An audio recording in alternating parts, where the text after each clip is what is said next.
Best friend slept with my boyfriend, then tried to take her own life when I cut her out, and now I'm being accused of being heartless. We're both 20F and we've been friends since reception, 4 to 5 years old, UK thing. She was my sister, my rock, we stood by each other through everything.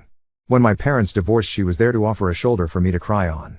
When her grandmother died, I was there keeping her afloat throughout high school. I'd been dating my boyfriend, 21M, for about 3 years. We started dating in 6th form, a version of UK college, and he was my first serious relationship. I introduced him to my family, he was many of my firsts. He was sweet, a little awkward being a gamer guy, but he treated me to date nights and always made me feel special. Maybe this is me being young and dumb, but I thought I'd marry this guy someday. This was something I told my best friend. Well, about a month ago while my boyfriend was in the shower, I saw a text notification pop up on his phone. We look at each other's notifications all the time, so I grabbed his phone to see it.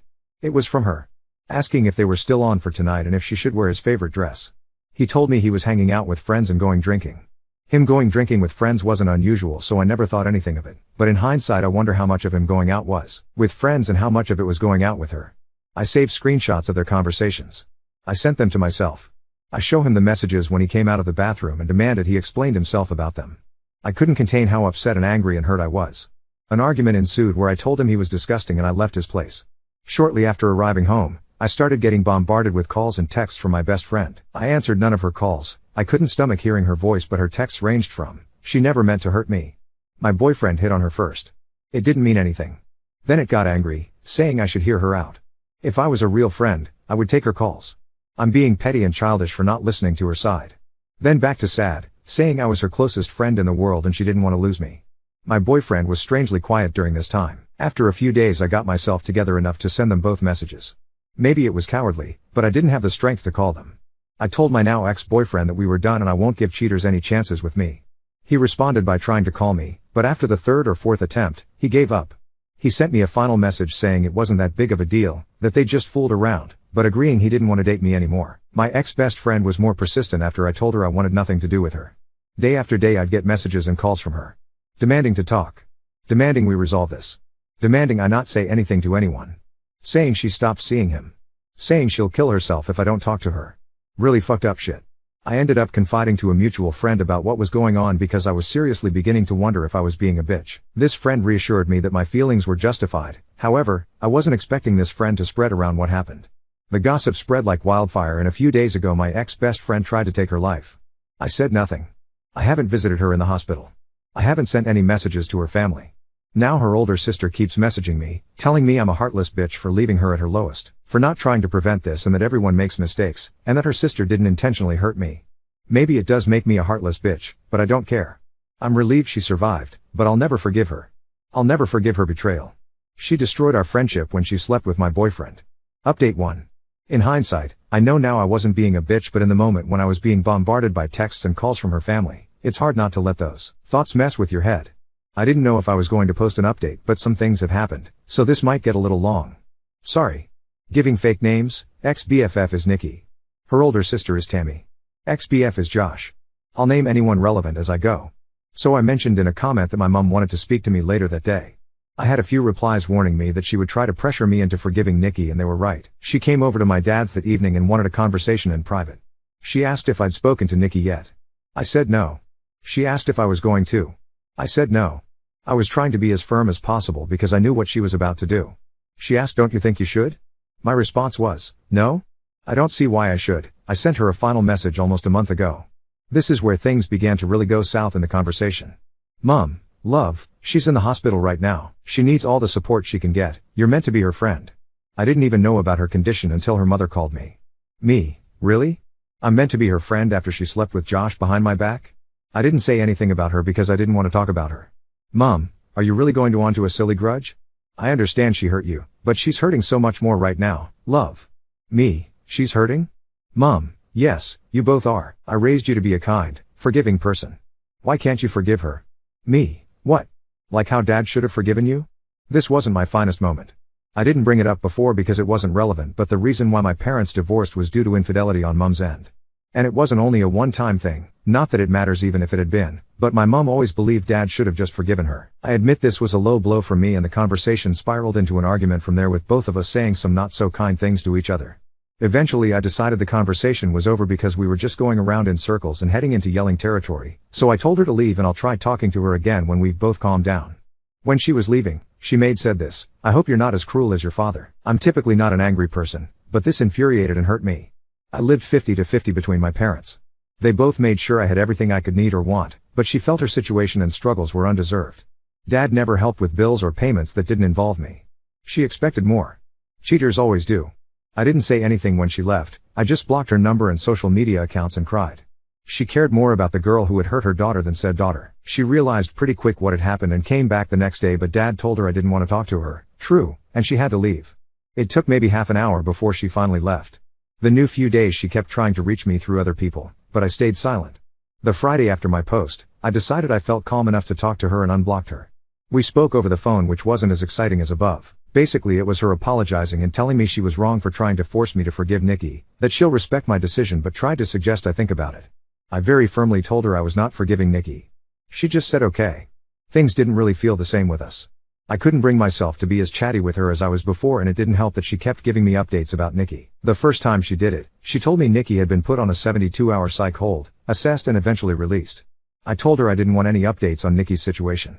I won't stop her from checking in, but I didn't want to be involved.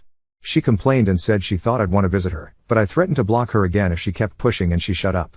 Nothing was mentioned about Nikki for a couple of weeks before Mom again broke my boundary and brought her up, telling me about how Josh had stopped talking to her and how Nikki needed a shoulder to cry on.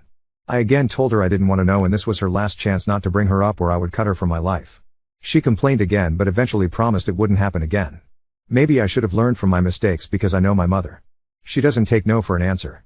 It was really quiet for a while. My friends and I had all basically carried on from what happened, and even though I know a couple of them still occasionally talk to Nikki, they never bring her up around me or tell her, I hope, how I'm doing. I thought I could finally close this chapter on my life, but nope. Today my mother called me and asked if I wanted to get lunch. I hadn't seen her in a while, so what was the harm? I head to the Weatherspoons we plan to eat at, and who do I find sitting with my mom? Nikki and her sister, Tammy.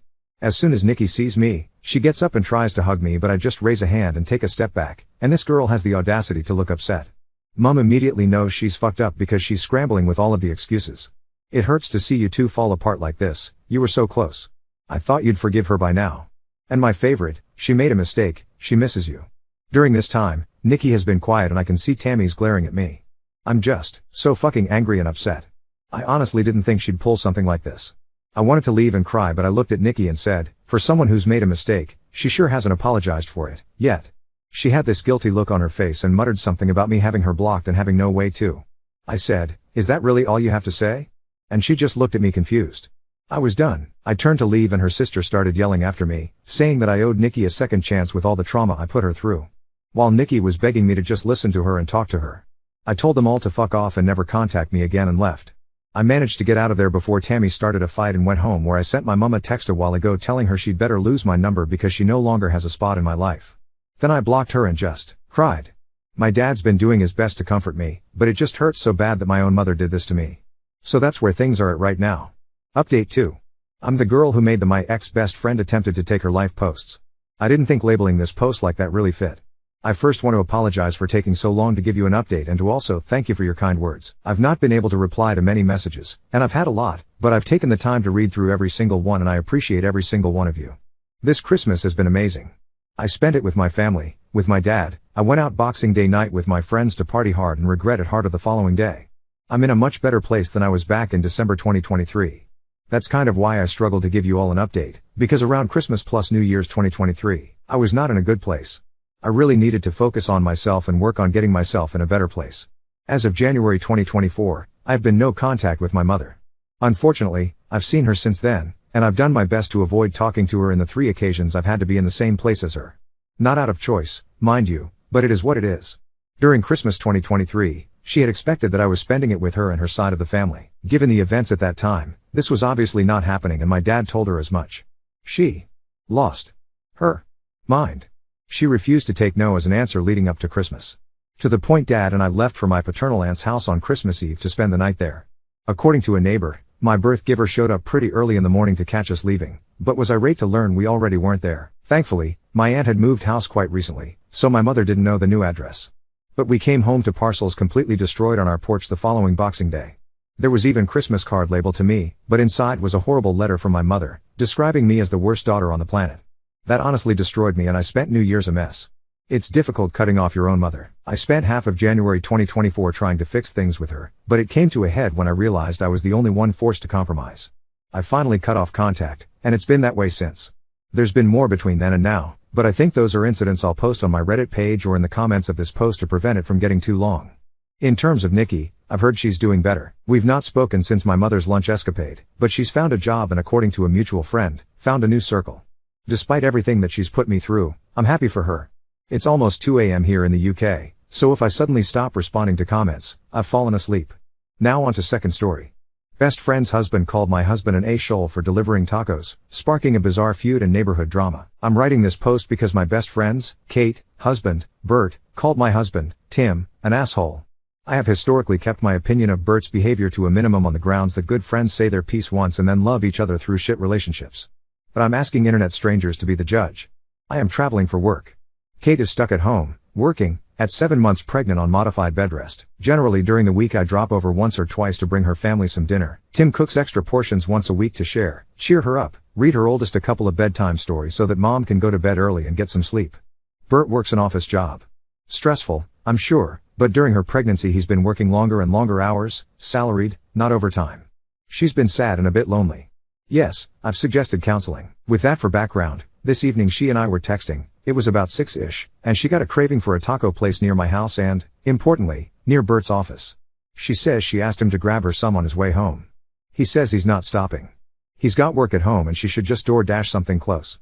This makes her extremely sad, she says irrationally sad, but you be the judge, because he used to surprise her with her favorite tacos and now he can't be bothered. As one does, I tell Tim. I'm 3 states away, so it was just part of our chat as I was getting back to the hotel and getting ready for a work dinner. I get back from dinner and Tim had gone and picked her up tacos, remembered the bag of things I'd collected for her and the kid that were in my car, and pulled a tuna casserole from the freezer. Bert hates tuna casserole. He dropped them off on the porch and just texted her that there were some things I wanted her to have. Then Bert gets home. Did he bring tacos, coloring books or a good attitude? No, he did not. He called Tim to tell him that he was an asshole for showing him up. Other colorful language was also used, including some fairly sexist nonsense. He also texted me telling me to keep my husband away from his wife. Tim did respond rudely when Bert called. Kate says he told Bert he was a failure as a human, a man, a father and a husband. Apparently that caused Bert to scream expletives so loud their daughter started to cry. Not good. Tim then hung up on Bert, blocked him, and texted Kate that if she needed someone in an emergency she knew where to call, but he wasn't putting up with her shit husband any longer. It's a giant cluster and I have no idea what's going to happen. My husband feels bad things escalated so much, particularly since their daughter was crying. He feels like an asshole at the moment. Obviously Bert thinks he's an asshole. I think he's a sweet man. What do you guys think? Update 1, not a happy update. The TLDR version is they are separating for unrelated reasons. 1, I apologize for screwing up the title last time. I was trying to be brief and wound up being wildly disappointing. My apologies. Hopefully this is more effective.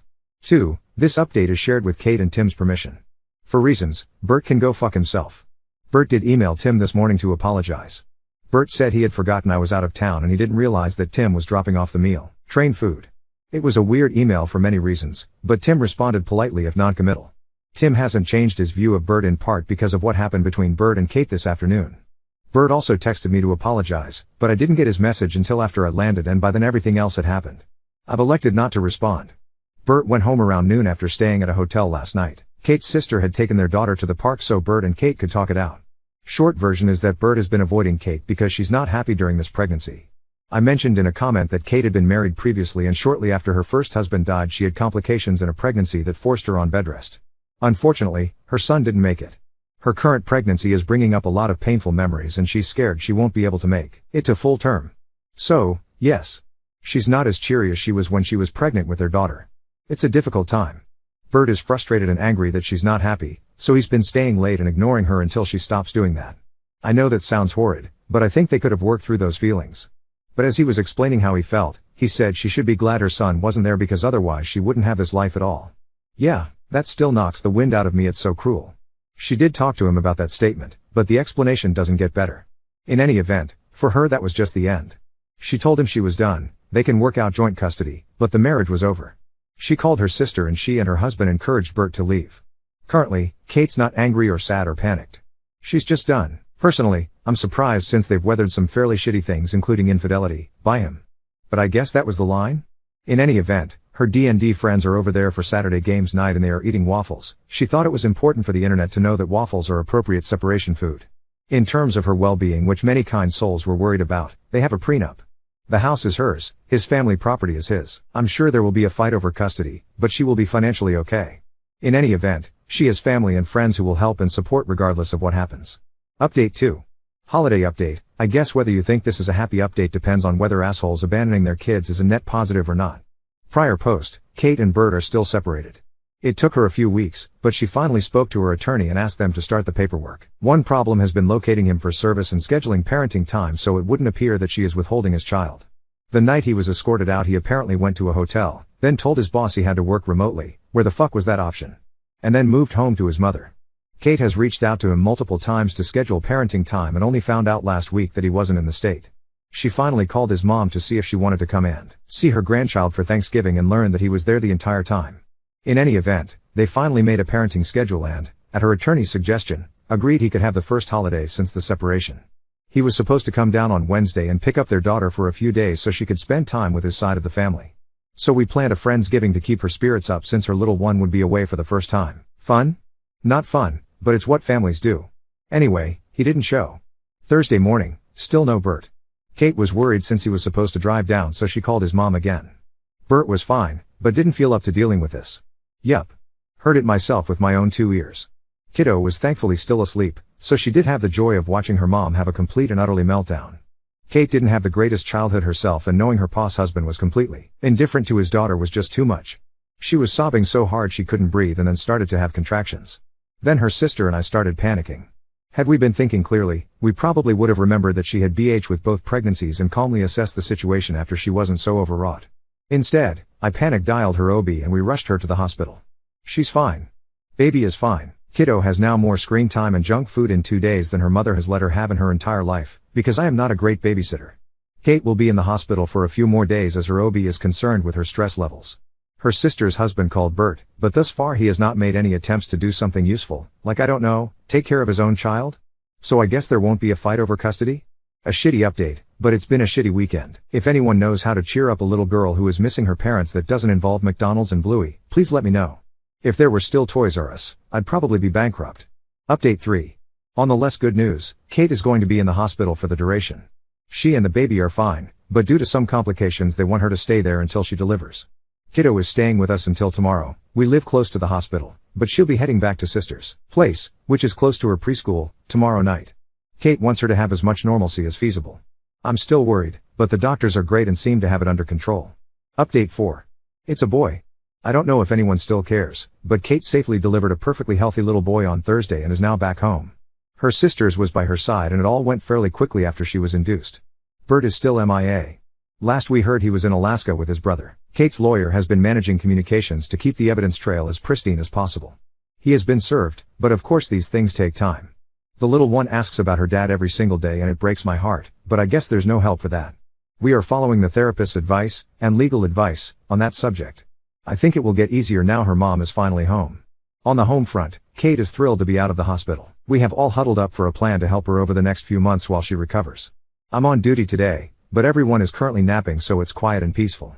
She asked for tacos so Tim is making a taco run for lunch in an hour or so.